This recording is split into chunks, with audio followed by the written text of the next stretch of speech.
Alors, je m'appelle David Favreau, je suis né à Kobe, d'une mère japonaise et d'un père suisse. Et très jeune, ils sont venus habiter en Suisse. Et j'ai été élevé principalement par ma mère qui m'a inculqué tous ses principes et sa culture japonaise. Comme mon père devait énormément travailler, c'est vrai que j'ai eu vraiment cette empreinte maternelle sur mon éducation. Et du coup, à 18 ans, j'ai fait une demande pour la nationalité qui m'a été refusée.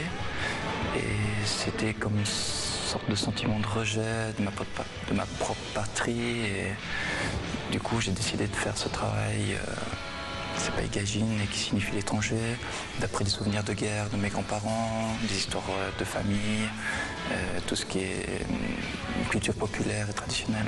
En fait, l'idée, c'est ça, c'était de reconstruire mon propre Japon en Suisse. Après, c'est vrai qu'il y a un mélange de fiction, de réalité, et je me réapproprie bien sûr tout ce qui est mythe, légende, et je le transforme un peu à ma guise.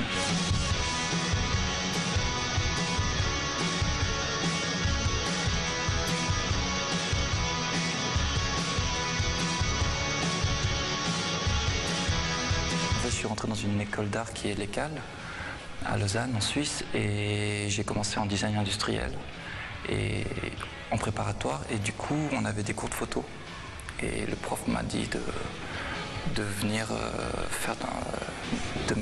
de changer de section, et voilà, c'est comme ça que je suis tombé là-dedans.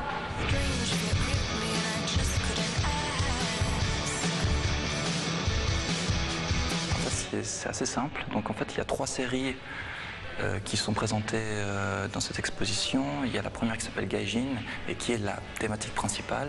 Ensuite, il y a une deuxième série qui s'appelle Omoide Poro Poro, et c'est une petite édition que j'ai produite l'année passée et qui se rapporte à l'image d'archives de mes parents, et qui justement, c'est toutes ces images sous cadre.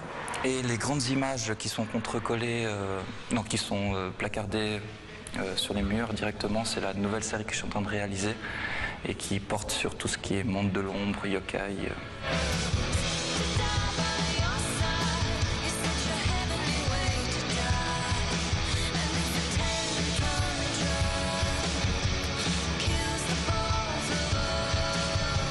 En fait, donc c'est un souvenir de guerre de mes grands-parents. En fait, c'est la map de Kobe, reprise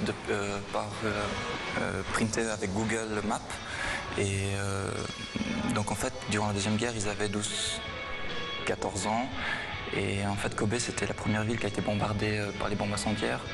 Et du coup, voilà, c'est leur souvenir réinterprété avec les moyens que j'ai maintenant de voir Kobe, vu que la dernière fois que je suis allé au Japon, c'était en 1996.